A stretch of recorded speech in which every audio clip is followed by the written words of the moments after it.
بسم اللہ الرحمن الرحیم۔ محمد عاصم مدنی آپ تمام اسٹوڈنٹس سے مخاطب ہے۔ ڈیئر اسٹوڈنٹس، امید ہے آپ سب خیریت سے ہوں گے۔ اللہ تعالیٰ آپ سب کو اپنے حفظ و امان میں رکھے۔ آج بیٹا ہم 10th کلاس کے لیے نیکسٹ لیکچر لے کر جو کہ آپ کے سلیبس کا ایک مضمون ہے وقت کی پابندی، جو کہ بہت اہم مضمون ہے، یہ آپ کے سامنے لے کر حاضر ہیں۔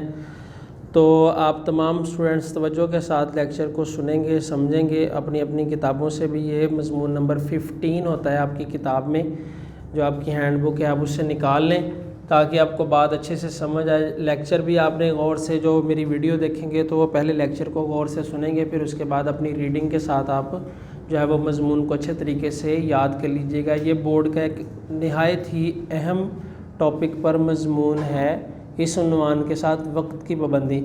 کچھ چیزیں میں نے آپ کے سامنے لکھی ہوئی ہیں، سب سے پہلے ہم ان کو ڈسکس کرتے ہیں، پھر اس کے بعد ہم ریڈنگ کی طرف آئیں گے۔ یہ بیٹا عنوان لکھا ہوا ہے وقت۔ وقت تو لفظ ہوتا ہے، وقت نہیں ہوتا۔ وقت لفظ غلط ہے، کاف پر زبر نہیں ہے، وقت ہے، کاف سائلنٹ ہے، کاف پر جزم ہے۔ وقت کی پابندی۔ کیا وقت پھر ہاتھ آتا نہیں، سدا عیش دوراں دکھاتا نہیں۔ عیش دوراں مطلب زندگی کی جو عیش و عشرت ہے وہ جو ہے وہ دکھاتا نہیں ہے۔ وقت جو ہے، جو وقت کی قدر کرتا ہے تو پھر زندگی میں وہ آرام و سکون اور عیش و عشرت پاتا ہے۔ جو وقت گزار دیتا ہے تو پھر وہ ساری زندگی آرام، سکون، عیش و عشرت زندگی جو ہے وہ نہیں پاتا۔ اس کے بعد ایک شعر میں نے آپ کے سامنے یہاں لکھا ہوا ہے۔ ہمیشہ شعر لکھنے کا طریقہ بیٹا یہی ہوتا ہے کہ ایک لائن میں ایک مصرع ہو، علامت شعر پہلے مصرے کے برابر ہو، اور اگر ہم ایک مصرع لکھیں تو پھر اس کی علامت یہ ہوتی ہے۔ بعض بچے پورے شعر پر یہ علامت ڈالتے ہیں، تو یہ ایسا بالکل نہیں ہے۔ تو یہ علامت شعر ڈالیں، ایک لائن پر ایک مصرع اور دوسری لائن پر دوسرا مصرع۔ دوسرا شعر میں نے آپ کے سامنے یہاں لکھا ہوا ہے۔ جو ہر کام کرتا ہے وقت پر، ملے اس کو آرام شام و سحر۔ ٹھیک ہے، صبح و شام اس کے لیے پھر جو ہے وہ سکون ہوتا ہے، نہیں تو پھر وہ پریشانی میں ہی مبتلا رہتا ہے کہ یہ کام نہیں کیا تو یہ ایسے ہی ایک طالب علم کی مثال ہے کہ اگر آپ اسٹوڈنٹس، آپ طالب علم ہیں تو آپ وقت پر کام نہیں کرتے، ایک چیپٹر چھوڑ دیتے ہیں، ایک چیز چھوڑ دیتے ہیں، اور اگلے دن ایک نئے چیپٹر کے ساتھ آپ پڑھائی کرتے ہیں، تو پھر وہ بوجھ آپ کے سر پر، جب تک آپ اس کو اچھے سے نہیں یاد کر لیتے تو وہ سوار رہتا ہے، بوجھ آپ کے سر پر ہوتا ہے کہ یہ بھی کرنا ہے وہ بھی کرنا ہے۔ اگر چیزوں کو ساتھ ساتھ آپ یاد کرتے جائیں، ان کو ٹائم دیں، تو پھر وہ بوجھ نہیں بنتا، بلکہ آپ پرسکون رہتے ہیں اور مطمئن ہوتے ہیں۔ تو یہ دو شعر ہو گئے۔ یہاں پر بیٹا میں نے آپ کے سامنے ایک حدیث لکھی ہوئی ہے، تو یہ میں نے جسٹ یہاں پر لکھا ہے حدیث، تو آپ جب لکھیں گے اس کو آپ نوٹ کر لیں۔ حدیث مبارکہ کا مفہوم ہے کہ نبی اکرم صلی اللہ تعالیٰ علیہ وآلہ وسلم نے ارشاد فرمایا، اکثر لوگ ایسے ہیں جن کو دو چیزوں کی قدر نہیں ہے، تو وہ کون کون سی چیزیں ہیں؟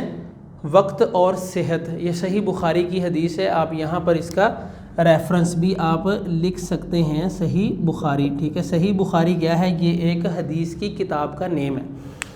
تو یہاں پر آپ لکھیں گے حدیث مبارکہ کا مفہوم ہے، اکثر لوگ ایسے ہیں جن کو دو چیزوں کی قدر نہیں، وقت اور صحت۔ اس کے بعد میں نے ایک یہاں مقولہ آپ کے سامنے لکھا ہوا ہے، وقت کی قدر کرو۔ اس کے بعد ایک یہاں پر لکھا ہوا ہے کہ انسان کے پاس اصلی دولت، کسی دانا کا قول ہے کہ انسان کے پاس اصلی دولت وقت ہے۔ پھر اسی طرح میں نے آپ کو ایک پہلے بھی کوٹیشن بتائی ہوئی، 9th میں بھی ہم نے پڑھی تھی، جو وقت کو ضائع کر دیتا ہے وقت اسے ضائع کر دیتا ہے۔ پھر اسی طرح حضرت علی المرتضیٰ کرم اللہ تعالی وجہ الکریم کا ارشاد ہے کہ وقت ایک تلوار کی مانند ہے۔ تلوار جس طرح، یعنی کوٹیشن تو اتنی ہے کہ وقت ایک تلوار کی مانند ہے، تو سمجھا رہا ہوں کہ جیسے تلوار جو ہے وہ اپنے سامنے آئی ہوئی چیز کو کاٹ دیتی ہے، نہیں رکتی، اسی طرح وقت بھی نہیں رکتا۔ اگر اس سے فائدہ اٹھایا جائے تو ٹھیک ہے، نہیں تو وہ پھر آپ کو فضولیات میں کاٹ کر آگے چلا جائے گا۔ تو آئیے اب ہم ریڈنگ کی طرف آتے ہیں بیٹا۔ یہ 15 نمبر مضمون ہے وقت کی پابندی۔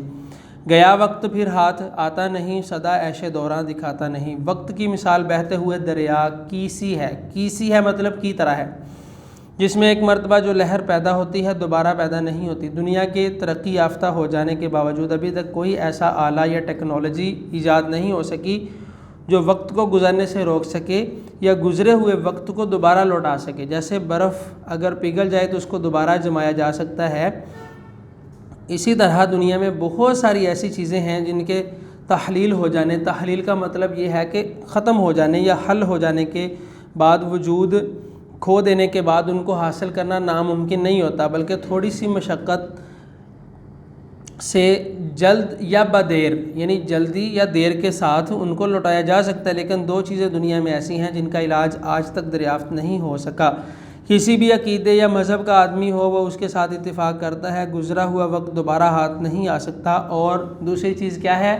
موت کو نہیں روکا جا سکتا۔ موت آ جاتی ہے، بندہ مر جاتا ہے تو بس ختم، وہ اس عالم سے، ہمارے مسلمانوں کے عقیدے کے مطابق وہ ایک دوسرے عالم میں، عالم برزخ میں، قبر و حشر کے عالم میں وہ مبتلا ہو جاتا ہے، وہاں چلا جاتا ہے۔ وقت بڑا خود سر ہے۔ خود سر کا مطلب ہے کہ جو بندہ اپنے ساتھ اپنے جو ہے نا وہ سروکار رکھتا ہے، یہ کسی کو بھی خاطر میں نہیں لاتا، اور بڑے بڑے سورماؤں کی بھی گرفت میں نہیں آتا۔ سورماؤں بڑے بڑی طاقتور لوگ جو ہوتے ہیں، یہ جس کے ہاتھ سے نکل جائے پھر کبھی بھی لوٹ کر نہیں آتا۔ غور سے دیکھا جائے تو وقت کی 3 صفات سامنے آتی ہیں۔ اقبال نے اس شعر میں اس کی ترجمانی کی ہے۔ بقول اقبال رحمۃ اللہ علیہ، ہر ایک سے آشنا ہوں، یعنی ہر ایک کو جانتا ہوں، لیکن جدا جدا رسم و راہ میری، رسم طور طریقے، راہ راستہ، کسی کا راکب، کسی کا مرکب، کسی کو عبرت کا تازیانہ۔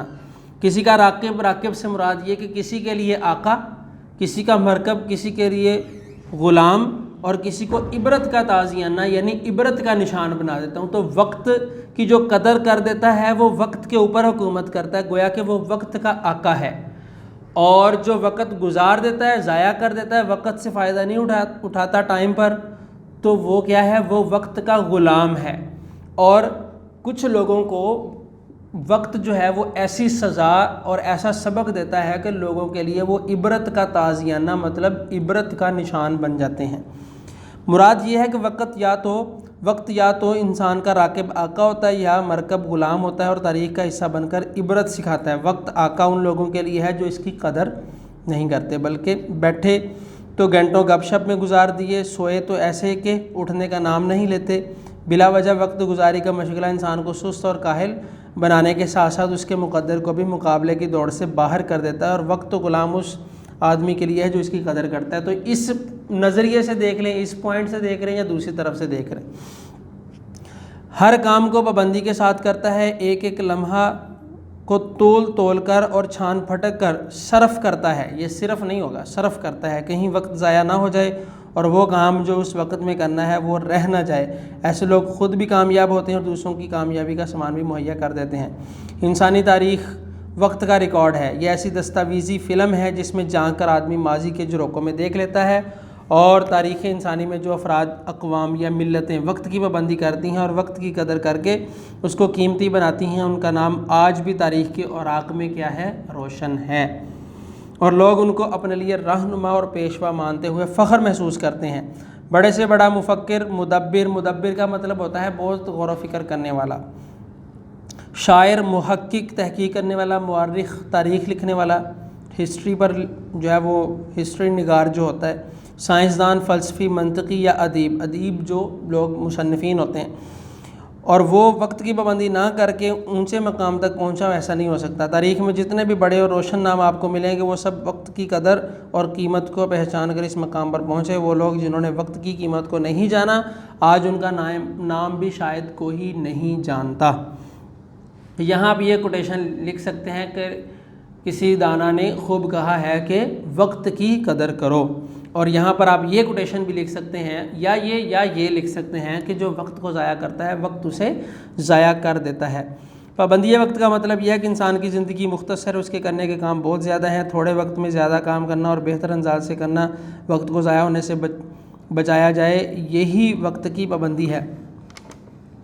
اگر کام کو سلیقے سے کیا جائے تو تھوڑے سے وقت میں بھی کام بھرپور انداز میں کیا جا سکتا ہے، اور بے ڈھنگے کام کے لیے عمر خضر بھی کم پڑ جاتی ہے، یعنی ہمیشہ اس کو مل جائے جس طرح حضرت خضر علیہ السلام کو زندگی ملی ہوئی ہے، تو وہ بھی اس کے لیے کام ہوگی جو ہٹ درم ہو، جو کام وقت پر نہ کرتا ہو۔ جو ہر کام کرتا ہے وقت پر، ملے اس کو آرام شام و سحر۔ وقت اور انسانی زندگی کا آپس میں گہرا تعلق ہے، دونوں چیزیں انتہائی قیمتی ہیں۔ زندگی رواں دواں ہے تو وقت بھی رواں دواں ہوتا ہے، جب زندگی کی شام ہو جائے تو وقت کی نبض بھی تھم جاتی ہے، یعنی اس آدمی کے لیے، اور دونوں ایسے طریقے سے گزرتے ہیں کہ گزرنے کی خبر ہی نہیں ہوتی۔ گویا گھڑی پر چلنے والی سوئی کی ٹک ٹک محض ایک آواز ہی نہیں جو ہوا میں تحلیل ہو جائے، یعنی چلتی ہے اور ہوا میں ختم ہو جاتی، مل جاتی ہے۔ یہ وقت اور زندگی کو کاٹنے والی وہ ظالم تلوار ہے۔ کیا چیز؟ وقت، یعنی گھڑی۔ گھڑی کیا ہے؟ وقت ہے، جس کی تیز داری نے بڑے بڑے جفاداریوں کو مطلب یہ کہ بہت جفا کشی ہوتا ہے، محنت کے ساتھ، ہمت کے ساتھ، دلیری کے ساتھ لڑنے والا بندہ، جفاداریوں کو خاک چاڑنے پر مجبور کیا، اور بڑی سے بڑی سلطنت والا بھی اس کی نوک دار کاٹ سے نہ بچ سکا۔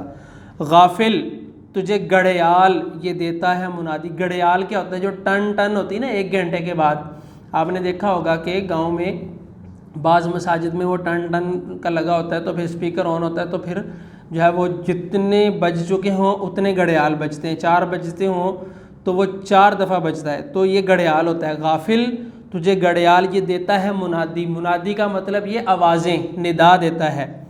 گردوں نے گھڑی عمر کی ایک اور بڑھا دی۔ گردوں کا مطلب یہ ہے کہ یہ جو گھڑی کے پھیرے ہیں، ٹھیک ہے، 1 گھنٹہ کم ہو رہا ہے، 1 گھڑی یہ گھٹا رہے ہیں، کم کر رہے ہیں۔ ہم دیکھتے ہیں کہ کائنات کا سارا نظام پابندی وقت کا اسیر ہے۔ اسیر کا مطلب قیدی ہے۔